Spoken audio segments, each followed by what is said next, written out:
অক্লান্ত পরিশ্রম করেও আমাকে নির্বাচিত করতে পারেন না। সেই জায়গায় কেন সেই প্রেক্ষাপটটা 2 মিনিট আমার বলতে হবে। যখন উপজেলা আওয়ামী লীগে উপজেলা পরিষদের প্রার্থী দেওয়ার মতো কোনো প্রার্থী ছিল না, আমি কিন্তু কোনোদিন প্রার্থী হতে চাই নাই। আপনাদের মতো হাজার হাজার মানুষের অনুরোধে আমি প্রার্থী হয়েছিলাম। সেই প্রার্থীতা দেওয়ার পরে আপনার যত কর্মকাণ্ড সবকিছু আপনারা জানেন। আমি আপনাদের বলতে চাই, এইভাবে আওয়ামী লীগ চলতে পারে না।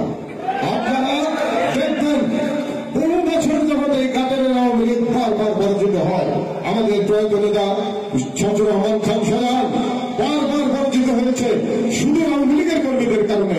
আওয়ামী লীগের ঐক্যবদ্ধতা ছিল না। আজকে দেখেন আমাকে হারিয়ে দেওয়ার পরে আপনাদের জায়গা কোথায়? সেটা তো আমার চেয়ার একা হতো না। আপনারা উপজেলাতে সংসদ সদস্য পদ আমরা হারিয়েছি, উপজেলা হারিয়েছি। আপনাদের মতো হাজার হাজার নেতা কর্মীরা যখন ঘাটালে আসবে, আপনারা এই দিনের বেলায় কোথায় বসবেন?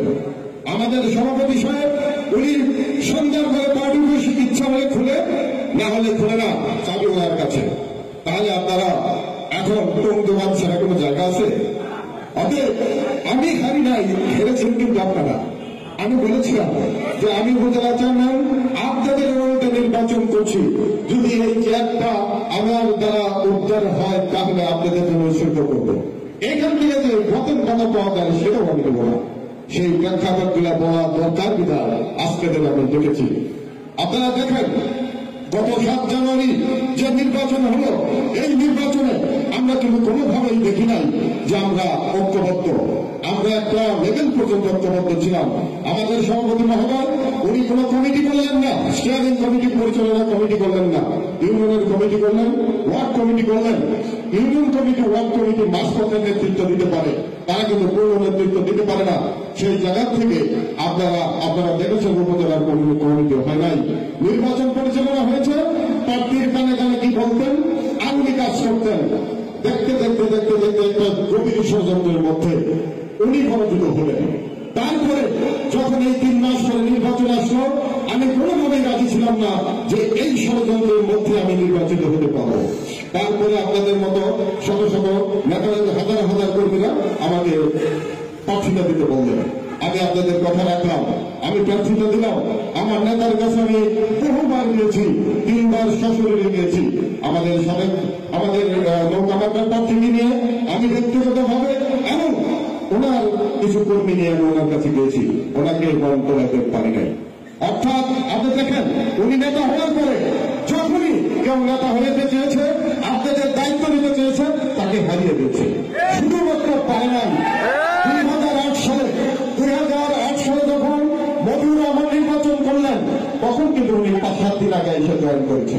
ওখানে উনি ষড়যন্ত্র করতেন। কিন্তু এই জন্য আমি বলি, একদিকে এই 4.5 লক্ষ মানুষের যাওয়ার জায়গা নাই উপজেলাতে, যাওয়ার উন্নয়নের কোন জায়গা নাই।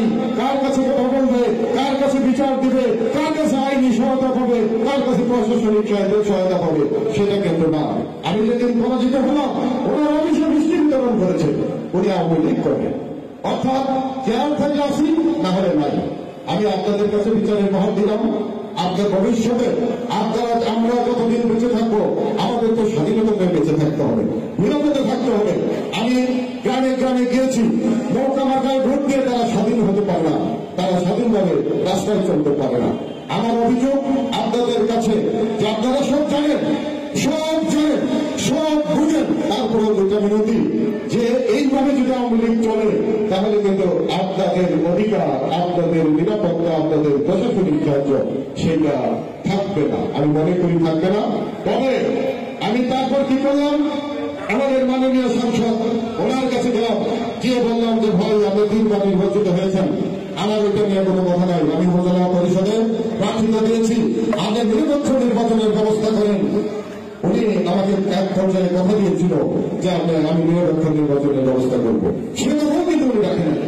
আপনারা কি দেখলেন, আপনারা চেষ্টা করলেন, 2 দিন 3 দিন আগের থেকে এলাকায় তাণ্ডব শুরু হলো এবং শুরুর থেকে আপনাদেরকে বিভিন্নভাবে কানে কানে ভূমিকা দেখানো শুরু করলো যে ভোট যদি না দাও তাহলে কিন্তু সমস্যা আছে, ভোট যদি না দাও রাস্তায় চলতে পারবা, ভোট যদি না দাও তুমি যদি হুন্ডা নির্বাচন করো এলাকায় থাকতে পারবা, লোকমান সত্য ঢাকায় চলে যাবে। তখন কি হবে? আজকে সেই অবস্থান লোকমান হোসেন ঘাটাল থেকে যাবে না, কোনদিনই যাবে না। এইখানে মৃত্যুবরণ করতে রাজি আছি, আপনাদের সাথেই থাকবো।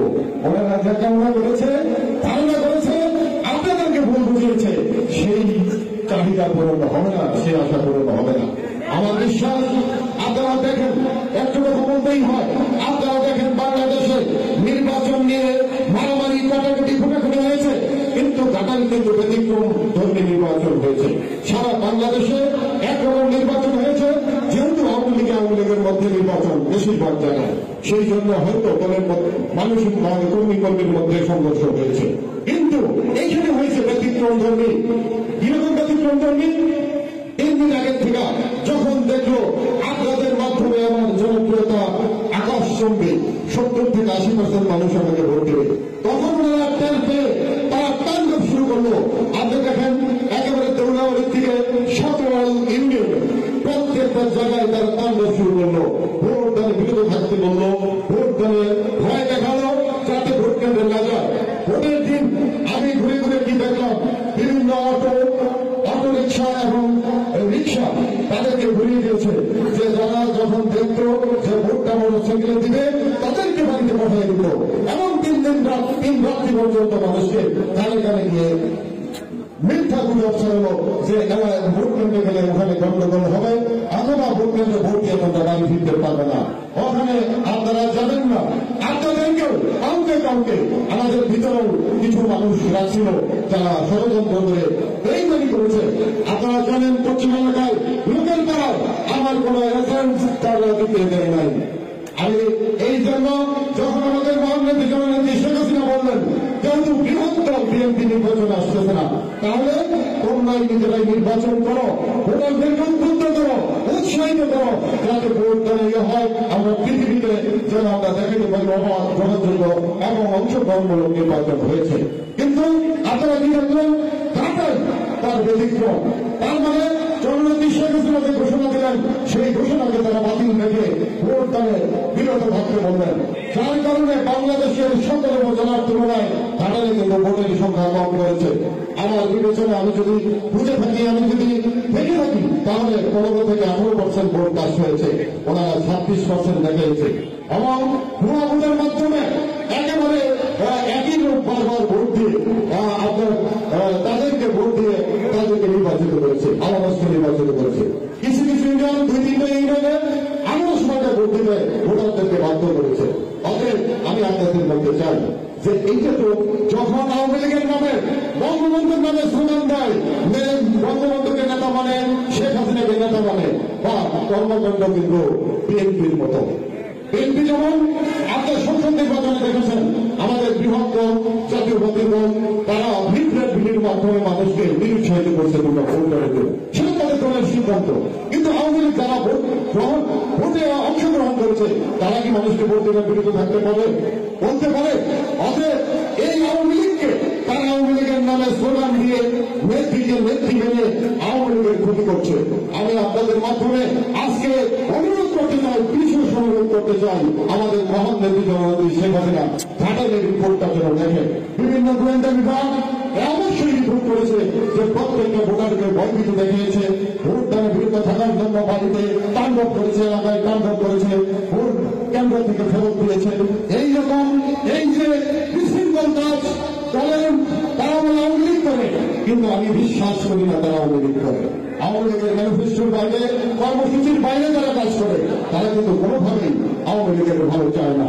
প্রগতি থাকলে তারা আছে, না হলে তারা নাই।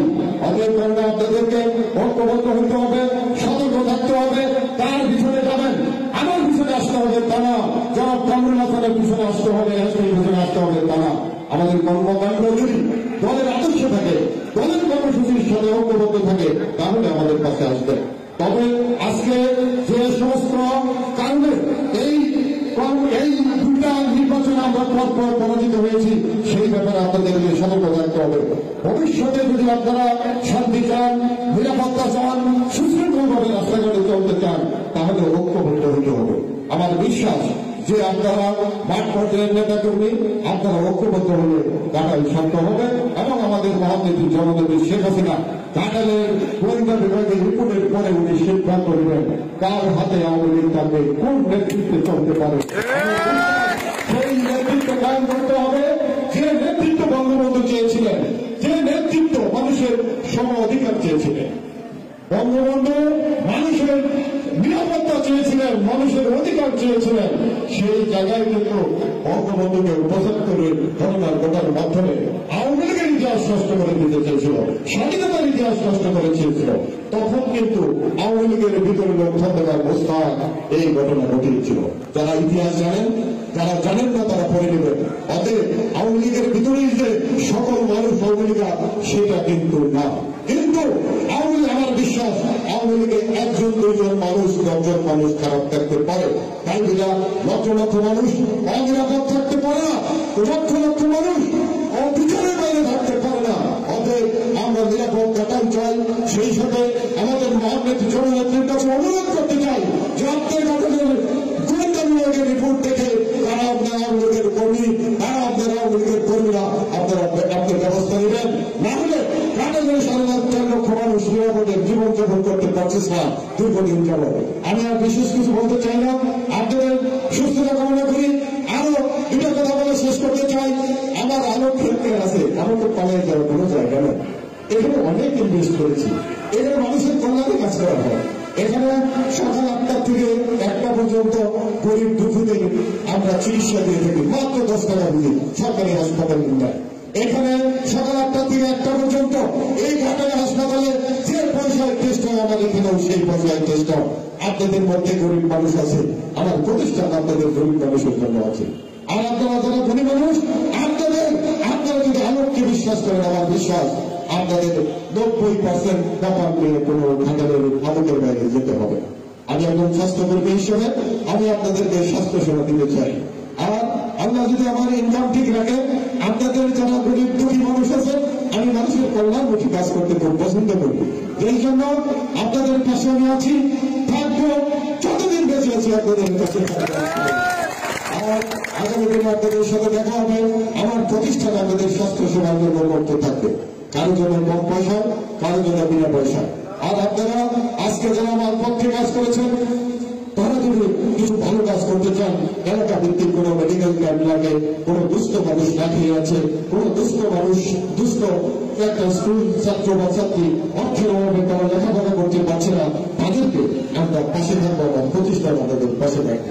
আপনারা পর্যায় করে আপনারা আমাদের জানাবেন, আমার যতটুকু আর্থিক সাহায্য সচ্ছলতা আছে আপনাদের গরিব দুস্থদের পাশে থাকবো। আপনাদের যতক্ষণ দরকার হয় আমার প্রতিষ্ঠান যতক্ষণ দিতে পারে অল্প মূল্যে আপনাদেরকে আমি স্বাস্থ্য সেবা নিশ্চিত করবো।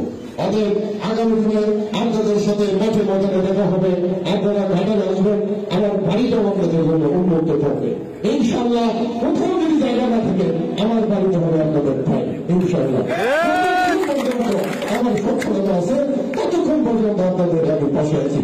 সব শেষে আমি আপনাদের মাধ্যমে আমার মহান নেত্রী জননেত্রী শেখ হাসিনার কল্যাণ কামনা করি, দীর্ঘায়ু কামনা করি। উনি যেন দীর্ঘায়ু হয় নেতৃত্বে, আমরা কিছু নই, আমরা আওয়ামী লীগের কর্মী তখনই গর্বিত যখন আমার মহান নেতৃত্বের ক্ষমতায় আছে। আর যদি ওই ক্ষমতায় না থাকে তাহলে লক্ষ লক্ষ মানুষের ঘরটার কাটা যাবে। আপনারা জানেন ২০০১ থেকে ২০০৬ সাল পর্যন্ত ২৭,০০০ কর্মীকে আমরা হারিয়েছিলাম। সেই জায়গায় আপনাদের উপলব্ধি করতে হবে, আমরা দলকে বিকশিত করার জন্য, নেত্রীকে প্রতিষ্ঠিত রাখার জন্য দিন রাত কাজ করবো। এই তত্ত্ব ব্যক্ত করে এই আহ্বান রেখে আপনারা সবসময় আওয়ামী লীগের কল্যাণে কাজ করবেন, এই প্রত্যাশা রেখে এবং দুস্থ মানুষের পাশে থাকবেন, এই প্রত্যাশা রেখে আমি শেষ করছি। খোলা হবে, জয় বাংলা, জয় বাংলা।